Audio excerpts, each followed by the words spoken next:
Тәуелсіз Қазақстан тарихында қазірге дейін 13 рет қаралы күн жарияланды. Ең алғашқысы 2006 жылы Қарағанды облысының аумағында орналасқан Ленин атындағы шахтадағы жарылыстан кейін жарияланған еді. Ол кезде 41 кенші қаза тапты. 2023 жылдың 29 қазанда қазақстандықтар 13 рет аза тұтты. Қарағанды облысындағы Костенко атындағы шахтадан өрт шығып, 200-ден астам кенші жер бетіне шыққан. Алайда 46 адам шахта ішінде қалып, қаза тапты. Бұл тәуелсіз Қазақстан тарихындағы адам шығыны ең көп болған өндірістік апат. Костенко шахтасы ArcelorMittal компаниясының көмір департаментінің құрамына кіретін шахта.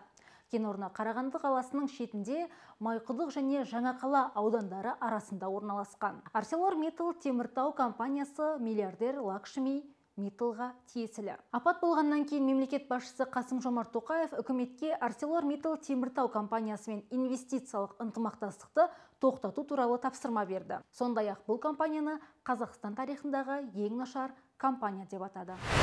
Мемлекет басшысы ретінде баршаңызға көңіл айтамын. Бұл қасірет бәрі түсінемін. Апат болды. Апаттың кесірінен қаншама көп адам қаза тапты. Я дал поручение прекратить сотрудничество с инвестиционной компанией ArcelorMittal. Всякие компании мы видали, хорошие, не очень хорошие. Но данная компания оказалась самой худшей в нашей истории с точки зрения сотрудничества и с правительством, и с предприятием. Апат салдарынан қаза тапқандардың отбасына компания қаражаты есебінен баспана сатып алынады. Моральдық шығын ретінде марқұмның 10 жылдық жалақысы беріледі. Сондай-ақ марқұм болған кеншілердің несиесі өтеліп, отбасының басқа мүшелері жұмысқа орналастырылады.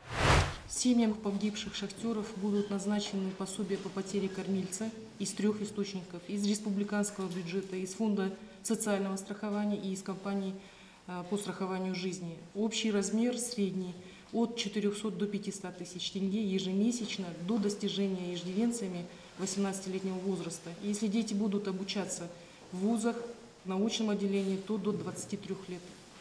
Обучение детей вплоть до, скажем, в ближнем зарубежье вузах тоже полностью ArcelorMittal должен взять на себя. Мәжіліс депутаты Абзал Құспан миллиардер Лакшми Митталдың үстінен қылмыстық іс қозғалмауы мүмкін екенін айтады. Себебі ол Қазақстанда жұмыс істемеген, тек инвестор ретінде белгілі. 1995 жылдан бастап есептейтін болсақ, қаза тапқан азаматтардың саны бір есептер бойынша 200-ден асып кеткен. Бұл әлемдік тарихта білмеймін енді Африка елдерін, бірақ басқа бір өздерін дамыған елдер қатарына қосатын елдердің тарихында болмаған жағдай. Қылмыстық жауапкершілікке келетін болсақ, бұл жерде осы Қазақстанда қызмет атқарған, нақты осы Қазақстанның тұрып, осы көздерімен көрген топ менеджерлеріне ғана қозғауға мүмкіндік бар бұл жерде, менің ойымша.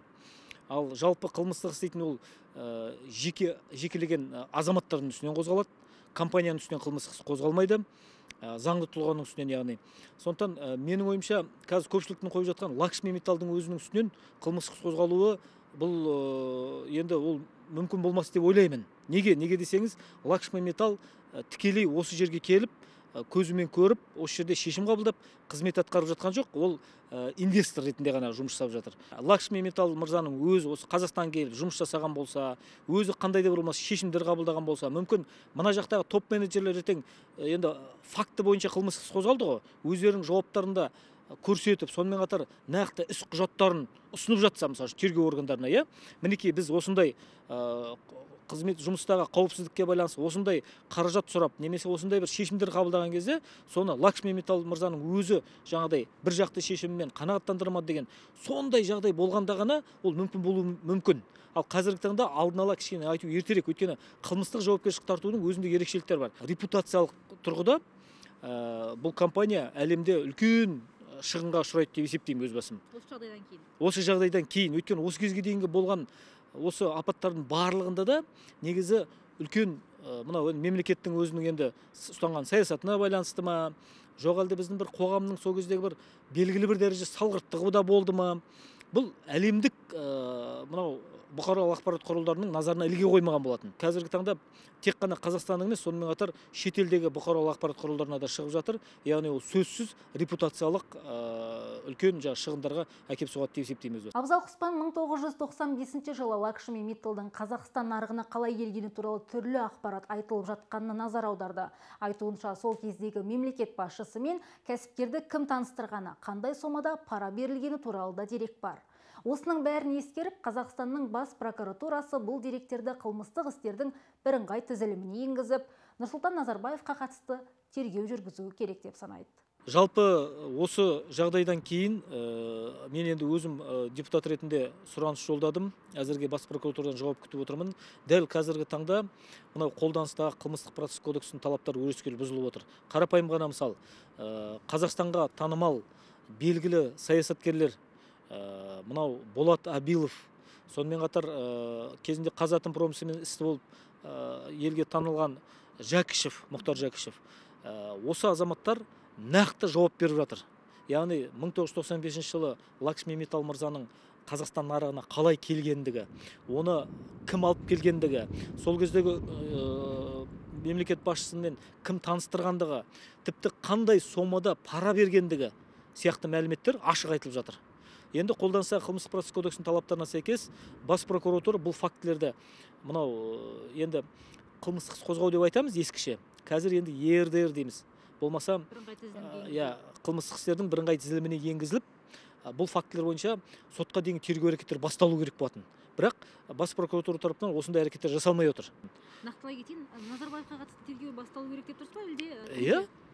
Сол кездегі жалпы әуел факті бойынша тіркеліп, сосын жаңа айтылған азаматтарды шақырып көретін жауаптап, одан кейін мемлекетке опасыздық жасады ма, жасамады ма деген факті бойынша мемлекеттің экс-президентінен бастап барлығын тексеру жүргізілу керек. Барлық мынау дамыған елдерде бұл негізде сенсациялық жаңалық болып, бүкіл қоғам жаңа осыны шулап мемлекет жаңадай тексеру, тергеу бастап кеткен болар еді мемлекеттік құрылымдар. Үлкен өкінішке қарай бізде Америкадағыдай болмаса мынау Батыс Европадағыдай парламенттік тексеру де, парламенттік тергеу де жоқ ондай функция.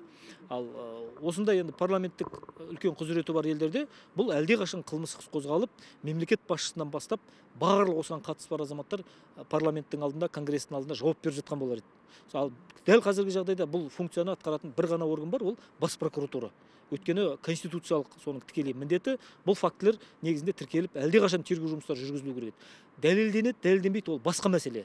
Бірақ нақты аттар аталып, берілген параның сомасы айтылып, нақты адамдар, осы Қазақстанда тұрып жатқан адамдар айтып жатқан кезде, бас прокуратураның үнсіз отырғандығы маған түсініксіз.